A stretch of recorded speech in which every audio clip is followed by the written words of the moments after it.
Nous sommes dans la joie ce matin, après une heure d'adoration. Après une heure d'adoration, nous sommes remplis de son esprit. Voilà, avec une mention spéciale ce matin pour toutes les mamans qui se sont levées tôt, qui ont préparé les enfants, malgré le froid.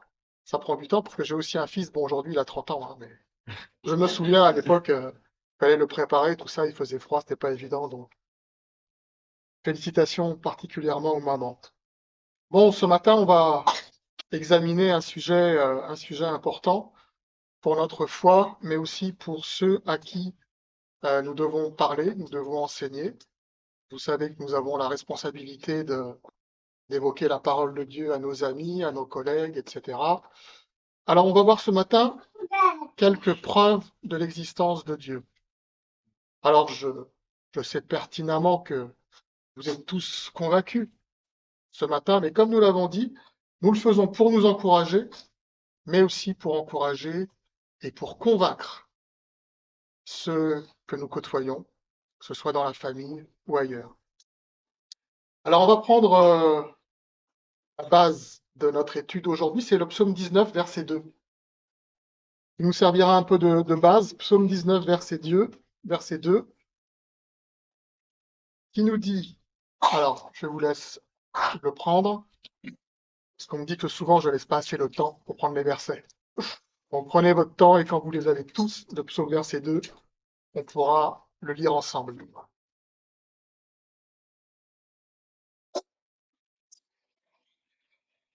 Les cieux racontent la gloire de Dieu et l'étendue céleste annonce l'œuvre de ses mains. Les cieux annoncent la gloire de Dieu. Effectivement, nous servons un Dieu extraordinaire, un Dieu merveilleux, mais l'ennemi, l'ennemi de Dieu, a semé des éléments subtils, des éléments pervers qui veulent en fin de compte éloigner les hommes de leur Créateur. Des éléments qui sont acceptés aujourd'hui par la majorité, hein, malheureusement, au point même d'être enseignés aux enfants, aux jeunes, quel que soit le stade de leur scolarité. Alors de quoi on parle? On parle de la théorie de l'évolution. Vous avez entendu parler de Darwin, le darwinisme. Donc qu'est-ce que c'est? Eh bien, d'après ces théoriciens, la vie est apparue par hasard, de manière fortuite, sans aucune action divine, parce que de toute façon, Dieu n'existe pas. Alors, ils pensent que l'homme a évolué tout seul, ils pensent que les plantes ont évolué toutes seules, les animaux de la même manière, mais nous verrons donc ce matin des arguments simples, des arguments de bon sens, qui rétablissent la vérité au sujet de Dieu. Voilà. Alors, on vient de lire le psaume chapitre 19, verset 2. On nous voit que les cieux racontent la gloire de Dieu. Alors, quel rapport il y a entre les cieux et la gloire de Dieu? Eh bien, c'est ce qu'on va commencer, c'est ce qu'on va voir ce matin, en commençant par parler un petit peu de notre univers qui est extraordinaire, qui est infini. L'univers est sans frontières, il est sans limite. Et pour avoir une petite idée de la grandeur de l'univers, mais vraiment une petite idée, hein, parce que pour nous, ça nous dépasse, euh, parlons premièrement de notre galaxie. Les enfants, vous savez comment s'appelle notre galaxie? Qui est une petite galaxie, elle s'appelle la Voie lactée. On vous a pas appris ça à l'école? Bref, on est dans une petite galaxie qui s'appelle la Voie lactée. Et combien de temps il faudrait pour traverser cette petite galaxie? Alors pas en marchant, pas en courant, mais si tous, on avait le pouvoir d'aller à la vitesse de la lumière. La vitesse de la lumière, vous avez dû l'apprendre aussi, c'est 300 000 km secondes. 300 000 km secondes. 300 000 km, c'est la durée de vie d'une voiture, hein, à peu près. Vous êtes d'accord? À peu près, hein. Ouais. Et si on pouvait faire ça en une seconde, combien de temps il nous faudrait pour traverser notre petite Voie lactée? eh bien, il nous faudrait au minimum 100 000 ans, 100 000 années. C'est juste pour vous faire comprendre que à quel point Dieu est grand, à quel point Dieu est puissant, puisque une petite galaxie comme la nôtre, il faudrait une infinité de temps pour la traverser.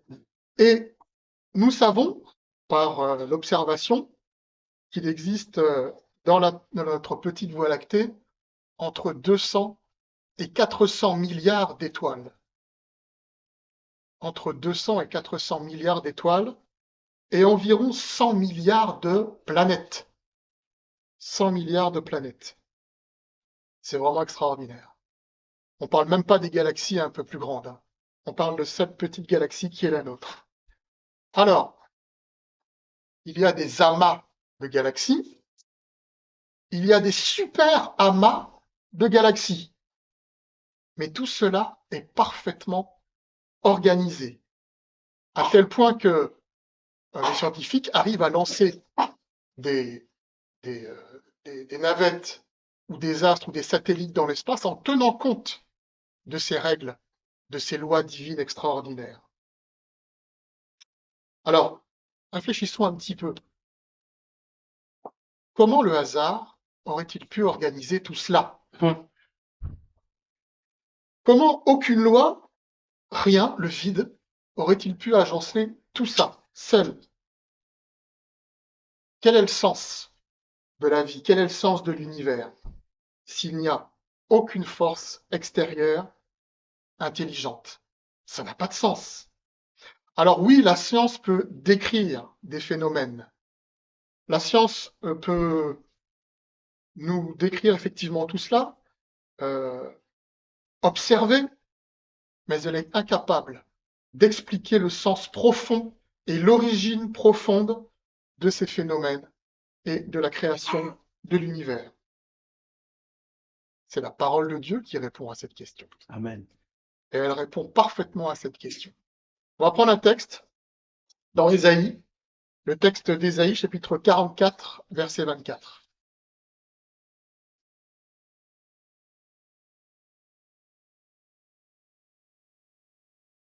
Ésaïe, chapitre 44, verset 24.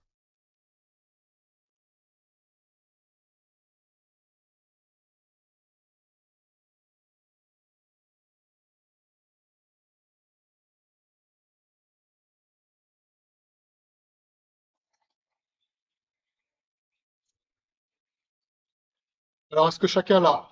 C'est bon? Ouais. Ainsi parle l'Éternel qui te rachète, celui qui t'a façonné dès ta naissance. Moi, l'Éternel, je fais toutes choses. Seul, je déploie les cieux. De moi-même, j'étends la terre. Amen. Seul, je déploie les cieux. De moi-même, j'étends la terre. Alors, il y a tellement de versets qui appuient cette idée que c'est vraiment Dieu qui est à l'origine de notre univers. N'enlevons pas à Dieu la gloire qui lui est due pour toutes ces merveilles. Donc qu'il soit loué par l'univers entier, l'univers qu'il a lui-même créé. Alors on a une petite idée maintenant de ce qui nous entoure dans l'univers. On va essayer maintenant de s'attacher particulièrement à la Terre, à notre planète. Cette planète merveilleuse qu'il a donnée aux hommes, parce qu'il est plein d'amour, plein d'affection pour nous. Au commencement, en Éden, les conditions de vie de l'homme étaient absolument parfaites. Elles étaient absolument fabuleuses avant la chute d'Adam et Ève. Il y avait une diversité d'alimentation, une diversité animale, une diversité de paysages, parce que l'amour de Dieu, en fait, est infini. Et donc, il prend soin de nous euh, avec tous ces éléments qui nous font du bien. Alors, par exemple, attardons-nous un petit peu sur, donc on l'a dit, la Terre, sur le phénomène des saisons. Les saisons qui sont pleines de couleurs, de climats différents, elles sont possibles pourquoi les saisons? Vous avez déjà pensé à cette question? Qu'est-ce qui rend possible le fait que des saisons?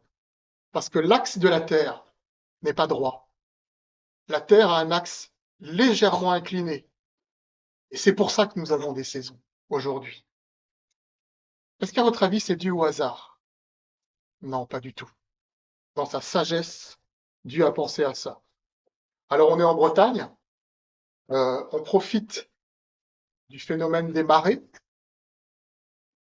Pour ceux qui vont à la pêche à pied, c'est extraordinaire de profiter de ces capacités qu'a la mer à se retirer. Mais pourquoi la mer se retire-t-elle à des moments précis?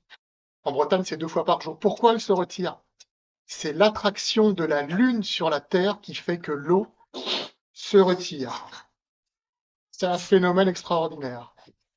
Est-ce que là encore, vous pensez que c'est le hasard qui a produit ça? Ben non. Non, non, non. Absolument pas. C'est notre Dieu dans sa sagesse incroyable qui a, qui a pourvu à ce phénomène pour nous, pour notre joie. Il y a encore des détails très intéressants concernant la Terre et notamment la vie sur la Terre. La distance notamment qu'il y a entre la Terre et le Soleil. Imaginez un tout petit peu que la Terre se rapproche un peu du Soleil, un tout petit peu. La vie serait impossible. Imaginez maintenant que la Terre s'éloigne un tout petit peu du Soleil. La vie serait encore impossible. Beaucoup trop chaud ou beaucoup trop froid.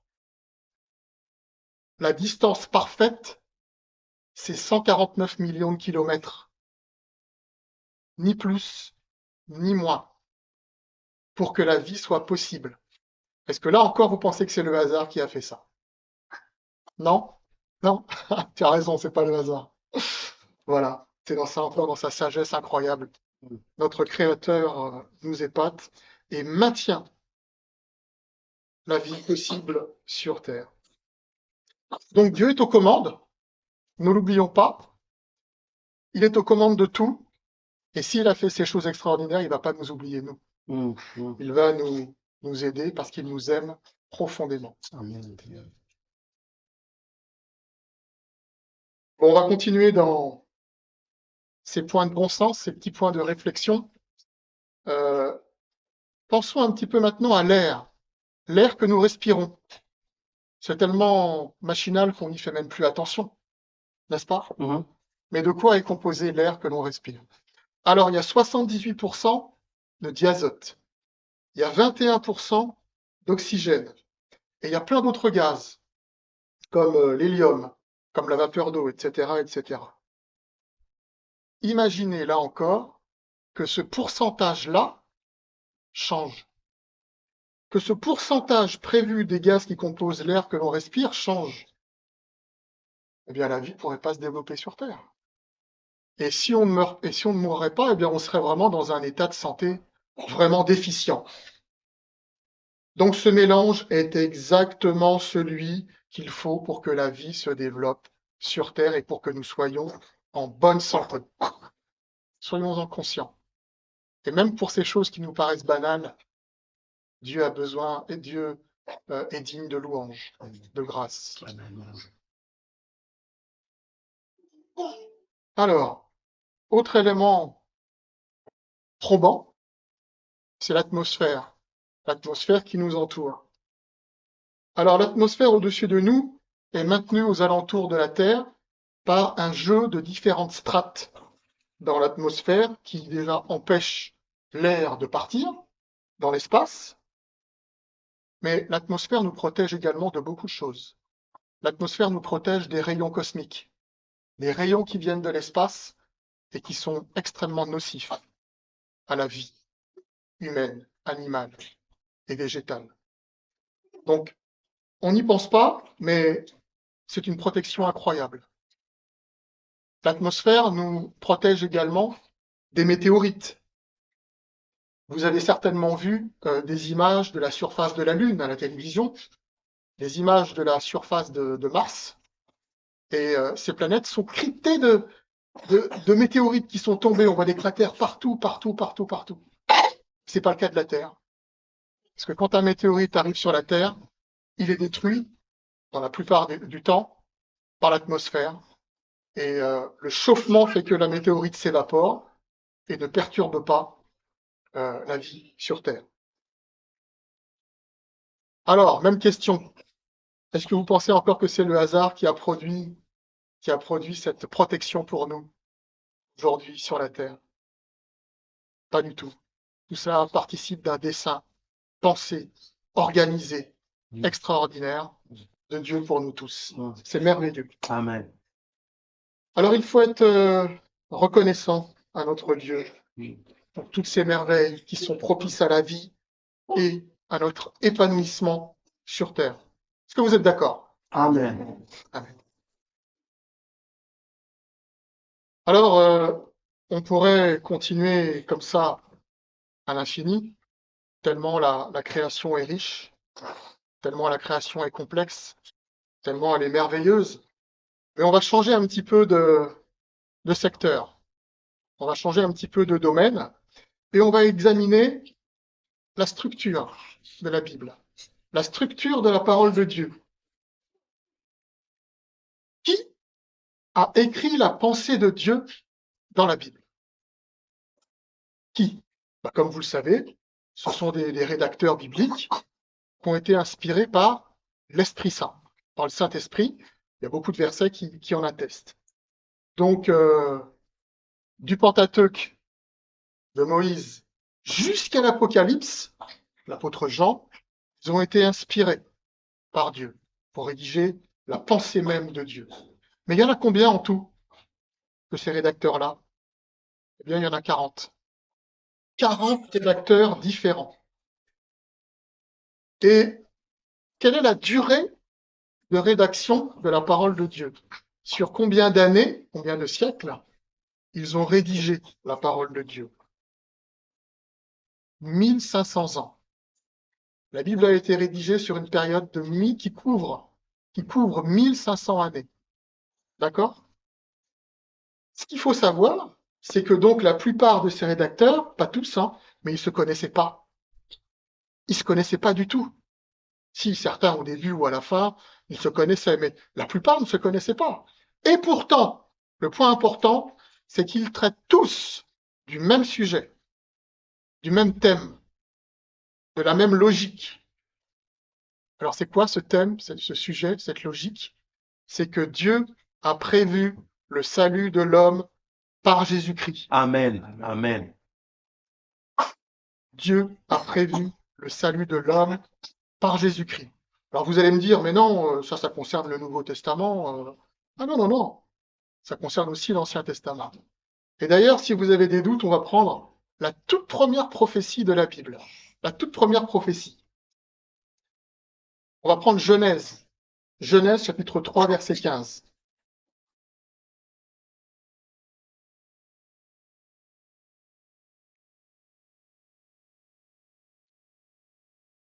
Genèse chapitre 3, verset 15.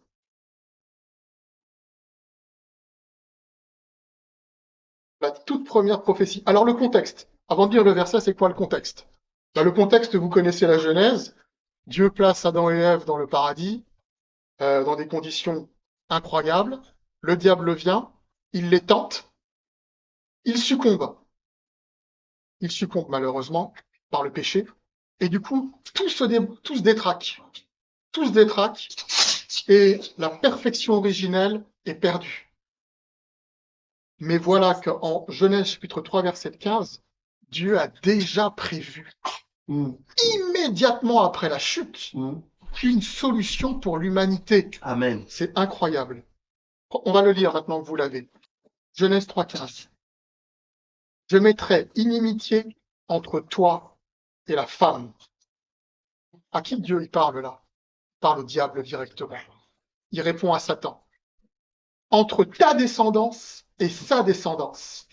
Celle-ci t'écrasera la tête et tu lui écraseras le talon. Autrement dit, qu'est-ce qu'on voit là?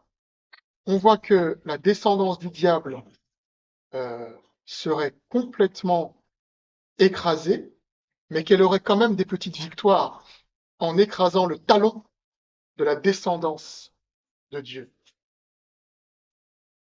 Alors cette pensée de salut, on l'a tout le temps. tout le temps dans la parole de Dieu. On va prendre le texte de Daniel 2,44. Daniel 2,44, donc c'est les prophètes.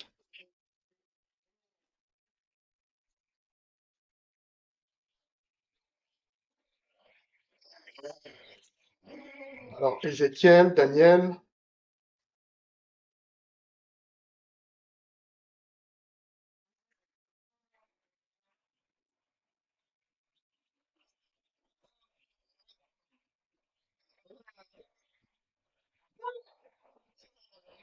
Daniel, chapitre 2, verset 44.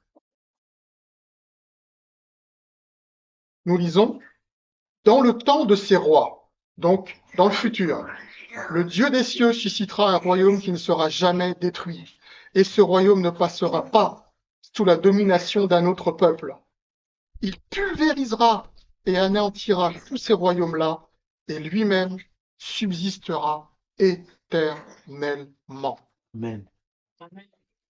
Un prophète encore de l'Ancien Testament nous promet qu'un royaume puissant, à un moment donné, se lèverait pour sauver l'humanité et pour détruire les autres royaumes en opposition avec la volonté de Dieu. Donc Genèse, Daniel, Ésaïe, on ne va pas le prendre, parle de la restauration de la terre, plein de versets. Michée chapitre 5, verset 2. Michée 5, 2, que vous connaissez certainement. De toi sortira celui qui fera régner la justice en Israël. C'est une prédiction de la naissance de Jésus à Bethléem. Amen. Encore une prophétie de l'Ancien Testament pour la rédemption du peuple de Dieu, pour le salut perdu en Éden, mais restauré en Christ. Alors on a vu qu'également Pierre, alors là on passe au Nouveau Testament, Pierre parle de nouveaux cieux, d'une nouvelle terre dans lesquelles la justice habitera. Et enfin, pour finir, l'Apocalypse de Jean nous parle de la nouvelle Jérusalem, où il n'y a ni mort, ni douleur, et le bonheur règne indéfiniment sur la terre. Donc vous avez bien noté, frères et sœurs, il y a une ligne directrice, et cette ligne directrice est la même depuis des siècles et des millénaires. Malgré les siècles et les millénaires, c'est malgré la diversité des rédacteurs, c'est le même thème. Est-ce que vous pensez que, là encore, c'est le hasard qui a fait tout cela? Ce sont des gens qui ont écrit comme ça, à l'aveuglette, parce ils étaient sages? Non, pas du tout. Pas du tout, pas du tout. Dieu était aux commandes. Et Dieu les a inspirés par la puissance de son Esprit Saint.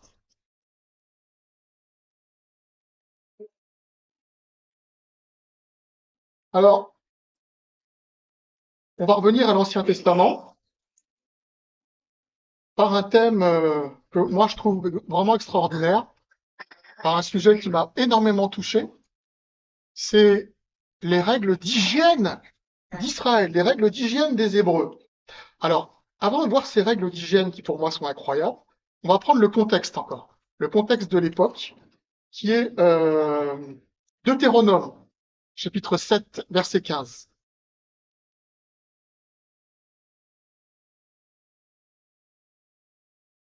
Deutéronome, chapitre 7, verset 15.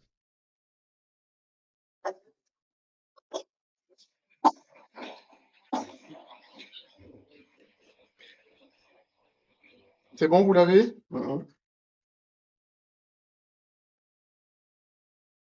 L'Éternel écartera de toi toute maladie. Il ne t'infligera aucune de ces mauvaises épidémies d'Égypte qui te sont connues, mais il enverra à tous ceux qui te haïssent. Il faut bien comprendre que le contexte du peuple de Dieu dans l'Ancien Testament, c'était une terre bénie par Dieu, mais toutes les terres aux alentours qui ne suivaient pas ces règles étaient affligées par des épidémies, par des malheurs. La maladie régnait, les épidémies régnaient. Et alors, nous allons voir maintenant de quelle façon Dieu a protégé son peuple Israël des Cananéens, mais aussi dans toutes les autres nations, comme les Philistins qui ne respectaient pas du tout ces normes d'hygiène. Rappelons qu'Israël était le peuple choisi de l'Éternel. Pensons également aux règles d'hygiène qui existaient, ou plutôt qui n'existaient pas, en Europe, en France, vous avez dû apprendre ça à l'école, jusqu'au XIXe siècle, il n'y avait pas de règles d'hygiène, ou très très peu. Il y avait énormément de saleté et de crasse partout. Allons, prenons le texte de Lévitique, chapitre 14, versets 8 et 9. Pour commencer. Lévitique, chapitre 14.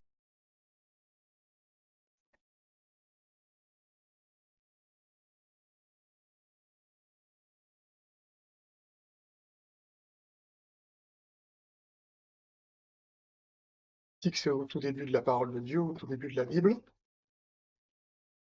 Lévitique, chapitre 14, versets 8 et 9.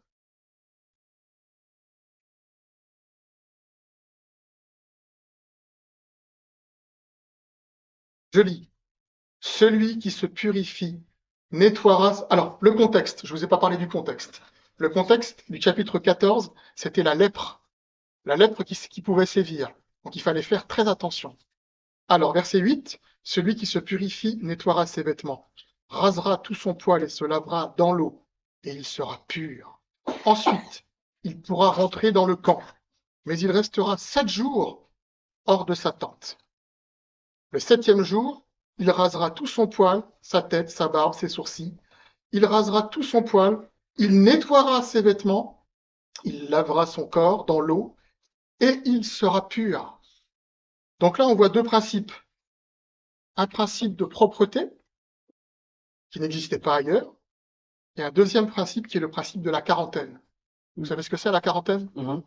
La quarantaine, c'est que quand quelqu'un est malade, on le met de côté pour qu'il ne contamine pas les autres.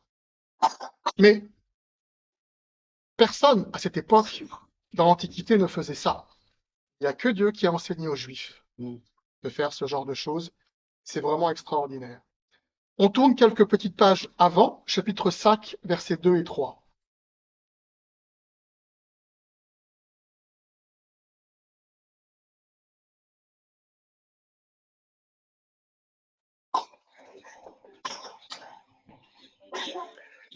Lévitique, chapitre 5, versets 2 et 3.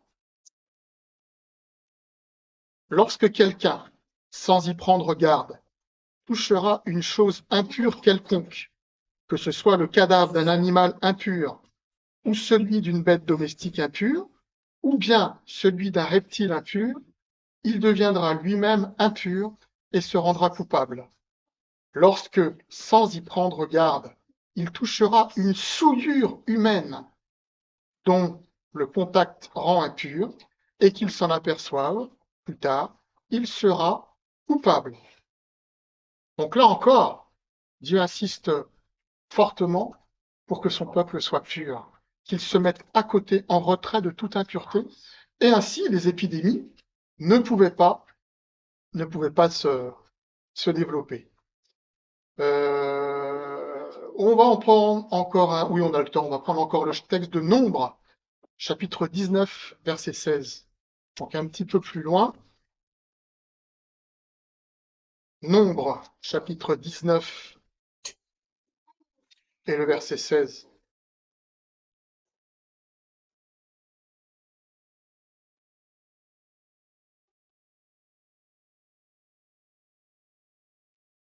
C'est bon? Quiconque touchera dans la campagne un homme tué par l'épée, un mort, des ossements humains ou un tombeau sera impur pendant 7 jours. Voilà.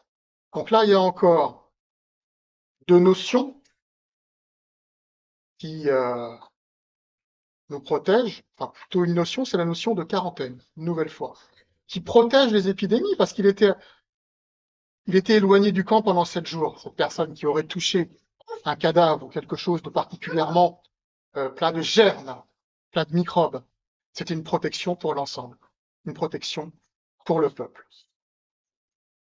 Maintenant, l'importance de se laver. Alors, on va pas le prendre, parce que c'est un passage très long, mais Lévitique, chapitre 15, versets 4 à 27, nous parle de se laver à certaines périodes pour les hommes, et surtout pour les femmes, notamment au niveau de la période menstruelle. Voilà, donc tous les mois, la femme également devait faire extrêmement attention à son hygiène corporelle pour ne pas développer de germes.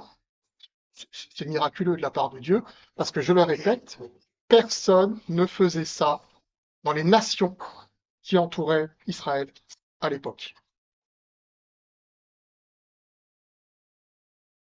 On en prend un dernier, Deutéronome, chapitre 23, verset 14.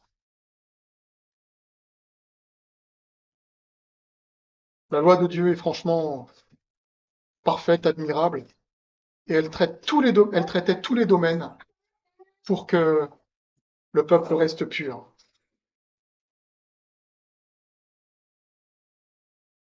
Deutéronome, chapitre 23, verset 14. Tu auras parmi ton bagage un outil. Quand tu t'accroupiras au dehors, tu feras un creux, puis tu reviendras après avoir couvert tes excréments. Donc, quand les gens allaient aux toilettes, il y avait cette petite procédure à suivre pour qu'il n'y ait pas de germes, là encore, qui se développent. Et c'était une protection extraordinaire du peuple d'Israël. Alors, on peut même aujourd'hui encore s'en inspirer, hein. Ce sont des règles qui sont toujours d'actualité. Gloire à Dieu. Et rappelons une nouvelle fois que, à la même époque, et même après, en France notamment, personne ne faisait ça. Vous avez dû apprendre qu'à l'école, en cours d'histoire, que les rois de France faisaient même leurs besoins n'importe où dans le château de Versailles. Vous vous rendez compte? Vous vous rendez compte? Alors que 2000 ans, 2500 ans avant, des règles protégeaient le peuple élu de Dieu. Alors, frères et sœurs, qui a donné cette sagesse aux Hébreux? Est-ce que ce n'est pas la preuve absolue d'un être supérieur qui est plein d'amour pour nous? Bah si, évidemment. Vous êtes d'accord? Amen. Alors, il y a encore des points que je trouve bluffants, moi-même également. Si on pense à la période de l'Antiquité, donc on fait un peu d'histoire, on revient dans l'Antiquité, à l'époque des Babyloniens, des Perses, des Romains, des Grecs, etc. Tout le monde pensait quoi?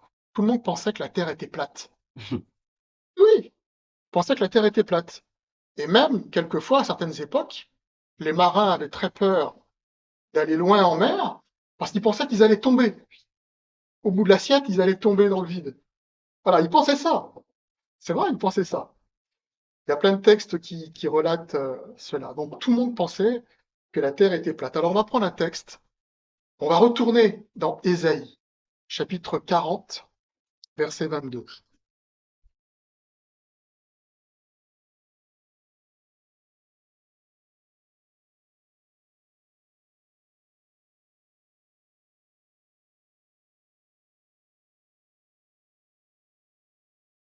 Ésaïe, chapitre 40, verset 22. C'est bon? Alors, c'est c'est lui qui habite au-dessus du cercle de la terre, dont les habitants sont comme des sauterelles. Il étend les cieux comme une étoffe légère, il les déploie comme sa tente pour en faire sa demeure. Alors ici, le terme qui est choisi par le traducteur, il parle celui qui habite au-dessus du cercle de la terre. Mais il faut savoir que d'autres traducteurs ont choisi une autre expression.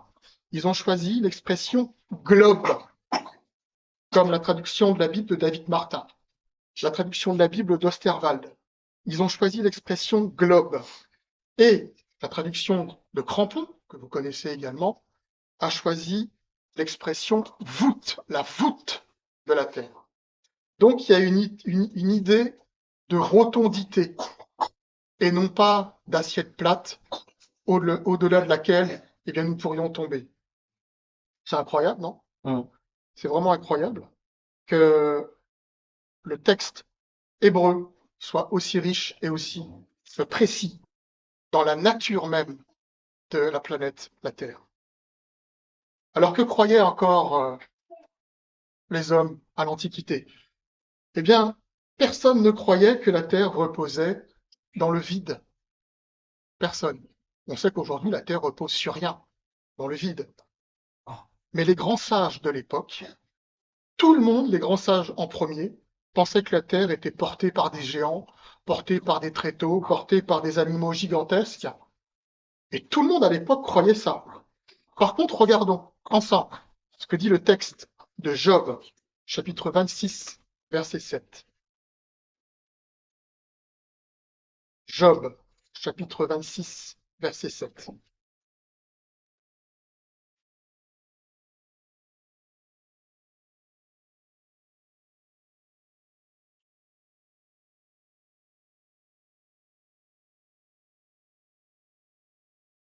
Job 26, 7.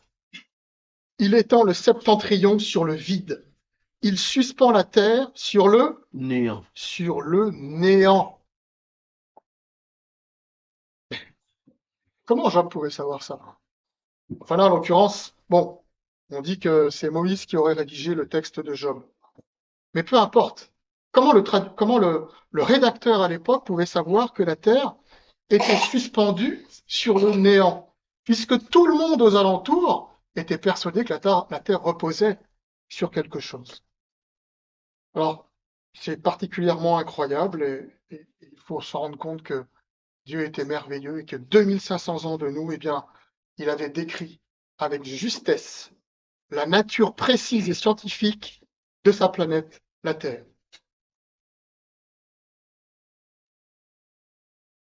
Ok, on va abandonner un petit peu l'Antiquité.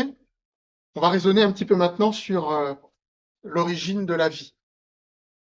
Le darwinisme dont on a parlé un petit peu au début, donc la théorie de l'évolution, affirme que la vie est apparue par hasard sur la Terre dans une espèce de soupe organique frappée par la foudre. Bon, c'est ce qu'il pense. Mais si cela est vrai, pourquoi les scientifiques et pourquoi les laboratoires scientifiques n'arrivent toujours pas à créer la vie à partir des mêmes éléments?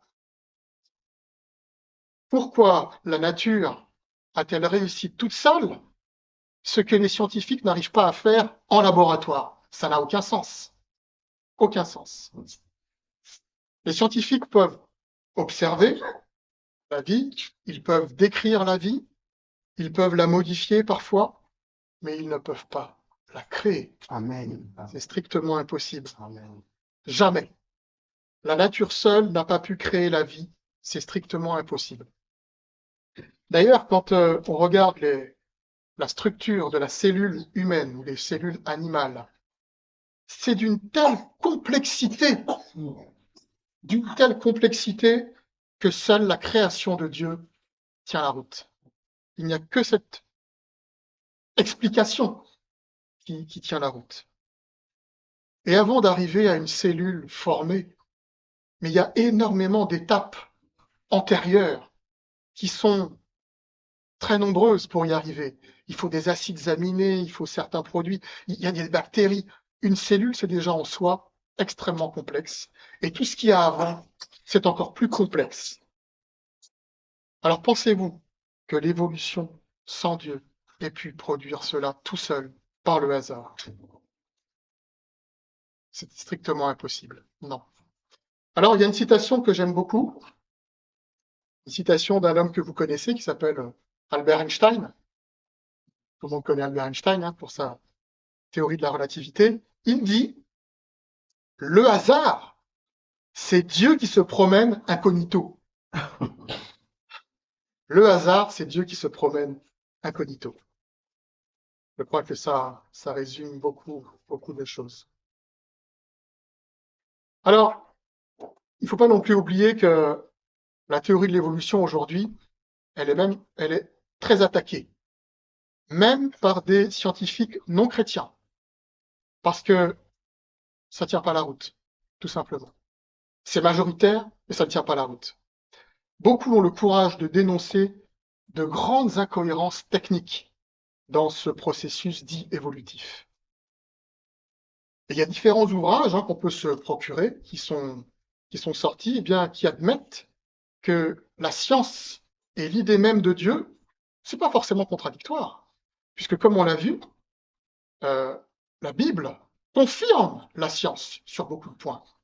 Il n'y a pas forcément antagonisme entre les deux. Mais c'est Dieu qui crée, pas le hasard. Voilà. Alors ce matin, on a vu quelques exemples liés à la création extraordinaire de notre Créateur. On n'a pas eu le temps d'examiner la diversité animale, la diversité végétale. On peut juste éventuellement parler d'un animal qui s'appelle l'ornithorynque. Je ne sais pas si vous avez déjà vu des ornithorynques à la télévision. C'est un animal qui vit en Australie. Eh bien, cet animal-là, euh, c'est un mammifère, mais il pond des œufs. C'est un mammifère, mais il a un bec de canard. Alors, d'où il vient cet animal? Est-ce qu'il aurait pu évoluer? Si on s'en tient à la théorie évolutionniste, de quel animal ce mammifère qui pond des œufs pourrait-il venir? Ça n'a aucun sens. Aucun sens. Et puis, pourquoi le processus de l'évolution de Darwin irait-il toujours vers le haut, vers la sélection des espèces, vers la sélection du plus fort? Parce que c'est ça qu'ils disent. Et pourquoi il n'irait jamais aussi vers le bas, puisqu'il n'y a pas d'intelligence, puisqu'il n'y a pas d'énergie venant du ciel? Ça n'a pas de sens. Et on n'a même pas évoqué le problème des fossiles qui manquent dans la nature et qui montrent avec certitude d'éventuels animaux en cours de mutation, d'éventuels animaux en cours d'évolution. Non, il n'y en a pas. Et puis, on n'a surtout pas évoqué le problème de la nature humaine que nous a donné notre Créateur. Comment l'évolution pourrait expliquer les rêves, l'amour? Comment l'évolution pourrait expliquer les besoins spirituels de tout un chacun? C'est strictement impossible. Alors, continuez vous-même dans votre étude personnelle à creuser, à fouiller ces thèmes qui sont des sujets passionnants, qui renforcent notre foi et qui nous permettent aussi d'expliquer à ceux qui cherchent la vérité que Dieu est unique et qu'il n'y a que lui qui a créé la vie sur la terre. Et nous devons le louer, le célébrer pour cela. Gloire au Père, gloire à son Fils Jésus, par lesquels tout a été créé. On va prendre un dernier verset biblique que j'aime beaucoup. C'est le texte de Colossiens, chapitre 1, versets 15 et 16.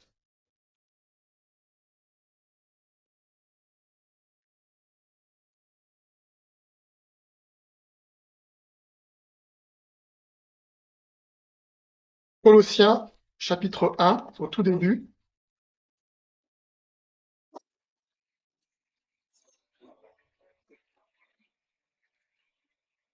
Colossiens 1, 15 et 16. On parle de Jésus là. Il est l'image du Dieu invisible, le premier-né de toute la création, car en lui, tout a été créé dans les cieux et sur la terre, ce qui est visible et ce qui est invisible. Trône, souveraineté, principauté, pouvoir, tout a été créé par lui Et pour lui. et pour lui. Voilà. Amen. Ne pensez pas que le Père et son Fils Jésus-Christ sont dignes de louange et dignes d'adoration? Franchement, c'est ce que je pense moi personnellement et je suis sûr que vous aussi. Merci de votre attention. Je vais maintenant laisser la place au pasteur pour la Amen. fin du culte. Amen.